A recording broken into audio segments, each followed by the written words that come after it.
ናቲ በስተመጨረሻ አመረረ። አቶ ገዛኸኝን ይዞ በዱላ ሲቀጠቅጠው ትሁቴ ደግሞ እጅግ በጣም ደስ አላትና ናቲ አንተ ያደረግከው ነገር ልክ ነው፣ ሆኖም ግን እጅግ በጣም በሚያስጠላና በሚገርም ሁኔታ እናትህ ላይ ከባድ ጨዋታን ተጫውተዋል። በተለይ ቤቲ እንዲሁም ደግሞ አቶ ገዛኸኝ ወደ መኝታ ክፍል እየገባ እያሰቃያት ነበር።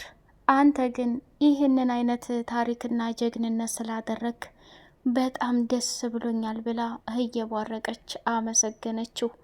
ናቲ እኔ እስከ ዛሬ ድረስ ለእናቴ ያለህን ክብርና ስሜት ለማየት ብቻ ነበረ የጓጓሁት። አንተ ለእናትህ እንዲህ አይነት ፍቅር አለህ እንዴ ብላ ቤቲም ስትጠይቀው አንቺ ገንዘብ እንጂ ስለ እናት ፍቅር ምንም የምታውቂው ነገር የለም። ምን አይነት ጉደኛና አረመኔ እንዲሁም ራስ ወዳድ ሴት ነሽ? እንዴት እናቴን አንድ ክፍል አጉረሽ እኔን እወድሃለሁኝ አፈቅርሃለሁ እያልሽ ትቅለሰለሻለሽ? ቤቲ ይሄ እኮ ከባድና አደገኛ ስህተት ነው ያደረግሽው። መቼም ቢሆን ይቅር አልልሽም አለና አቶ ገዛኸኝን የሆነ ነገር የምነግርህ አለ አለና መንገድ ላይ ጠብቆ አናቱን በዱላ ሲለው ሄዶ ፍግም አለ። ትሁቴም ደግሞ ከሚባለው በላይ ደነገጠችና ወይኔ ዘንድሮ ወይኔ ጉዴ እየሆነ ያለውን ነገር ማመን ያቅተኛል፣ የዘንድሮማ የተለየ ነው እያለች ትሁቴም ደግሞ የገባችበትን ፈተና በሙሉ መወጣትም ሲያቅታት አይ ጉድ ዘንድሮማ ያለ ምክንያት ፈተና ሊበዛ አልቻለም። ቆይ ደግሞ አሁን እኔ ለልጄ ደህንነትና ለልጄ ሰላም ስጨነቅ ጭራሽ ሰተት ብሎ እንደዚህ ችግር እፊቴ ላይ ይጣዳል እያለች መጨናነቅ ጀመረች። ትሁት ያላትን አማራጭ በሙሉ ተጠቅማ ናቲን ለማገዝ እያንዳንዱ ነገር አድርጋ ነበር። ግን ናቲ ምንም አይነት ነገር ከትሁቴ መጠበቅ የለብኝም፣ በራሴ መንገድ ሂጄ እውነታውን መድረስ አለብኝ አለ። ወደ መጠጥ ቤት ቤቲ ይዛው ሄደችና ስማ ካሁን በኋላ እኔ እናንተ አንድ ላይ መሆን ነው የሚገባብን። ናቲ ቦታህን እወቅ እንጂ ያለምንም ምክንያትና ያለምንም ነገር እንዴት ይሄን ነገር ልታደርግ ትችላለህ? አንተ እኮ ምንም ነገር ማድረግ ወደኋላ እንደማትላቃለሁ። ግን እንዴት ነው ነገሩ? ቢያንስ ትሁት እንደማትመጥንህ ማወቅ መቻል አለብህ ብላ አለችው። ሰላም ሰላም፣ ውድ የተከበራችሁ የደሴው አርግ ቤተሰቦች እጅግ በጣም ተወዳጅና በጉጉት ስንጠብቀው ልብ አንጠልጣዩ የትሁቴ ድራማ እንደቀጠለ ይገኛል። ቻናሉን ላይክ፣ ሰብስክራይብ እያደረጋችሁ ለምታበረታቱኝ ውድ ቤተሰቦቼ አመሰግናለሁኝ ማለት ነው። ትሁትና ናቲ እጅግ በጣም አስደማሚ ነገር አድርገዋል። ናቲ አባቱ ያደረገውን ነገር እያንዳንዱ ቤቲ ስትነግረው ወይኔ ጉዴ የዘንድሮ ፈተናማ ይለያል አለና አንተ እርኩስ እንዴት በእናቴ ላይ እንዴት ጨዋታ ትጫወትባታለህ? እናቴ እኮ ብዙ መከራዋን አይታ ያሳደገችኝ በገዛ ንብረትና ሀብቷ ይህን ያክል ጉድ ማድረጉ ለምን አስፈለገ? ጭራሽ እናቴ በህይወት እያለች የሌላ ሰው መቃብር ያሳየኸኝ አንተ ከሃዲ፣ ላንተ መቼም ምህረት የለኝም። አይነህ እያየ የክፋትን ጥግና አይነህ እያየ የመጥፎነትን ጥግ አሳያለሁኝ እያለ ፎከረበት ማለት ነው። ናቲ ምንም ቢሆን እኮ እኔም አባትህ ነኝ፣ እንዴት እንደዚህ ልታረግ ትችላለህ? አይደል አባቴ ነህ እንዴ? እጉይ ተሳሳትኩ እንዴ? አንተ ለእናቴ ምንም አይነት ርህራሄና ምንም አይነት አዘኔታ እንደሌለህ በገዛ ሀብትና ንብረቷ ከዚች ከጋለሞታ ሴት ሁነህ እያሰቃያሃት አልነበር እንዴ? አሁን ምን የተለየ ልመናና ምን የተለየ ነገር ኑሮ ነው እንደዚህ የምትደናበረው?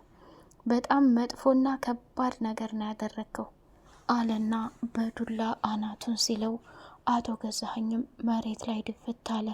ቤቲም ደግሞ አረ ተረጋጋ ናቲ፣ ይሄ ነገር አንድ ነገር ቢሆንብህ በኋላ መዘዙን አትችለውም ይልቁንስ አሁን ዋናው ነገር እናትህ በህይወት እንዳለች ተረድተሃል። ከዛ በኋላ ያለውን ነገር መተው አለብህ ብላለችው። አልተውም። እውነቱን ስናገር እናቴ ደም እንባ አልቅሳለች። እናቴ ብዙ ነገር ሆናለች። አሁን ላይ ግን በጭራሽ ይሄን ነገር ማድረግ አልችልም ብሎ ተናገረ ማለት ነው። በጣም በሚያሳዝን ሁኔታ ቀጥቅጦና ፈርድ ማስልሶ ተለቀቀው። በኋላ አቶ ገዛኸኝም ናቲ ልጄ ይቅር በለኝ፣ እናትህንም አንተንም በህይወት እያላችሁ በድያችኋለሁ። ከአሁን በኋላ ግን ራሳችሁ ቤቱንም ሀብቱንም ንብረቱንም ይዘህ እንደፈለግክ መሆን ትችላለህ ብሎ ሲለው፣ ጭራሽ ልትከራከረኝም ትፈልጋለህ? እኔ ናቲ እኮ ነኝ። እስከ ዛሬ ድረስ ተስፋ ቆርጬ ዝም ብዬ የተውኩት እናቴ ሞታለች በህይወት የለችም ብዬ ነበር።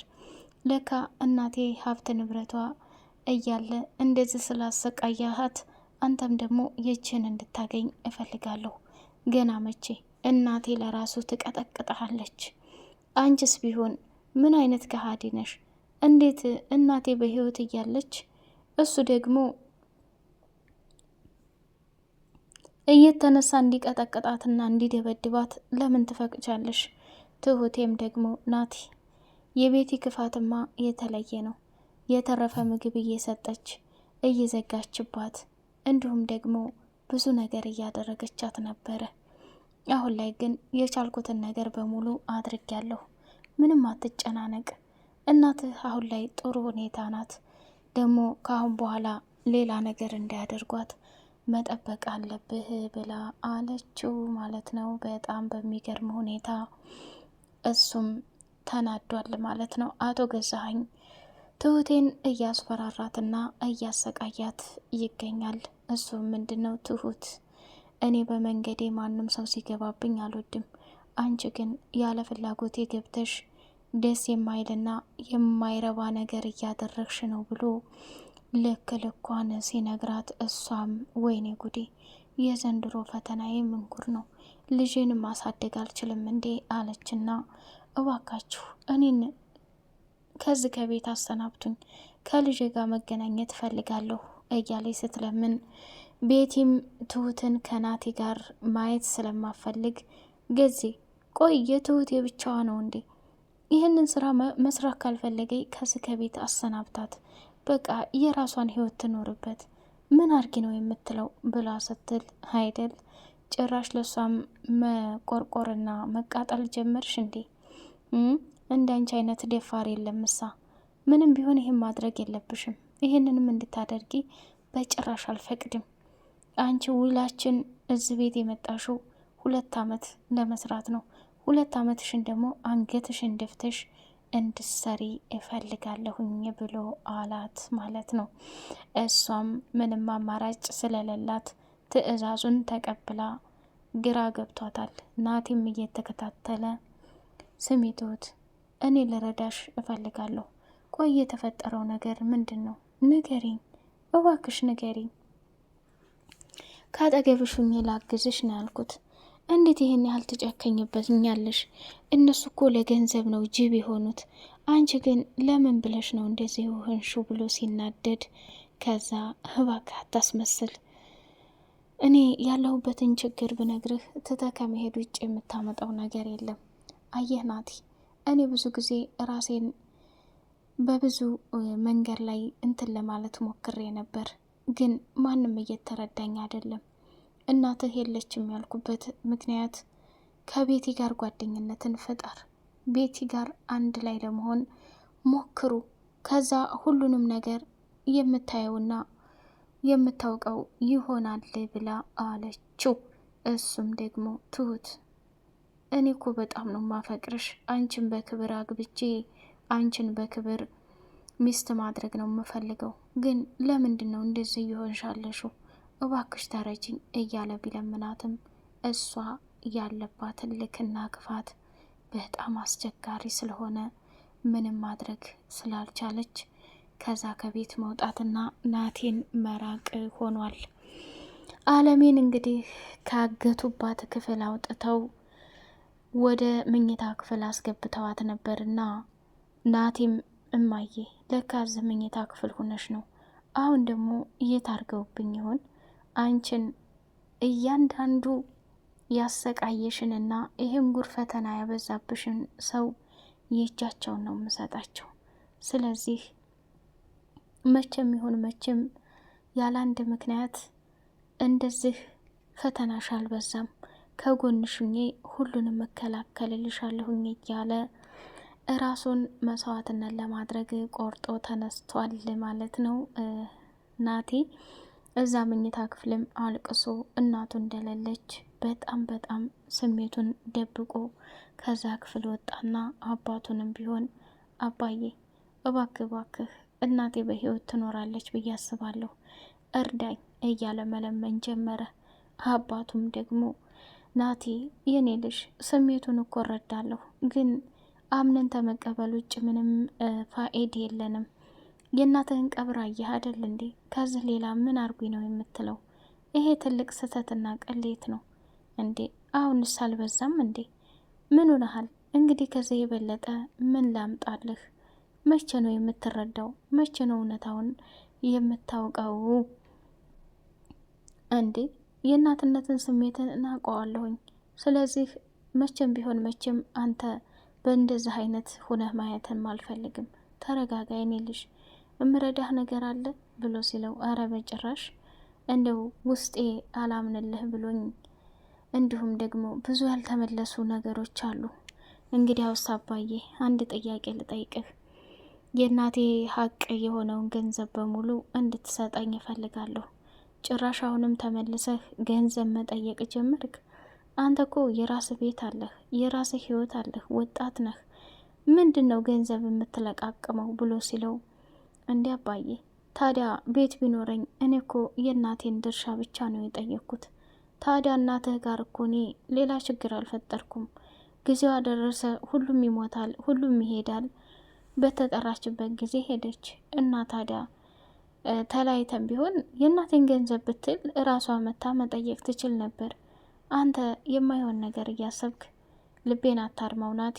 ለእኔም እኮ የምወዳትና አንተን የሰጠችኝ መልካሟ ሚስቴ ናት እያለ ማስመሰል ጀመረና፣ አይደል አዝነህ ሞተሃል።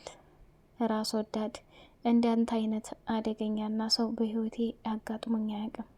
እውነቱን ልንገርህ፣ ልክህን ነው የምሰራልህ። እኔ ናቲ አይደለሁም። አንተን ካልተበቀልኩኝ ናቲ ብሎ የሚጠራኝ ሰው እናደዳለሁ። እማዬ እንደዚህ ያሰቃየሽን ሰው በሙሉ የእጃቸውን እከፍላቸዋለሁኝ እያለ ውስጡ እያረረና እየበገነ ናቲ ይሄን ነገር በውስጡ ካደረገ በኋላ ትሁትንም ይቅር በይኝ እያለ ቢለምናት በጭራሽ ልቧ ስለተሰበረ አሁን ላይ ማድረግ ያለባትና የምፈልገው ነገር ከልጇ ጋር መገናኘትን ብቻና ብቻ ነው። ያንን ደግሞ ለማድረግ የግድ አቶ ገዛኸኝ ያዘዛትን ነገር መፈጸም እንዳለባት አምና ተቀብላለች። ቤቲም እንግዲህ አቶ ገዜን ሳይሆን ናቲን ስለምትወደው ከናቲ ጋር መጠጧን እየጠጣች ስለ እናቱና ስለ ትሁቴ ማወቅ ያለበትን ተናገረች። በቀጣይ ፓርት በጉጉት እስከምንገናኝ ሰላም አለይኩም ወራህመቱላሂ ወበረካቱ።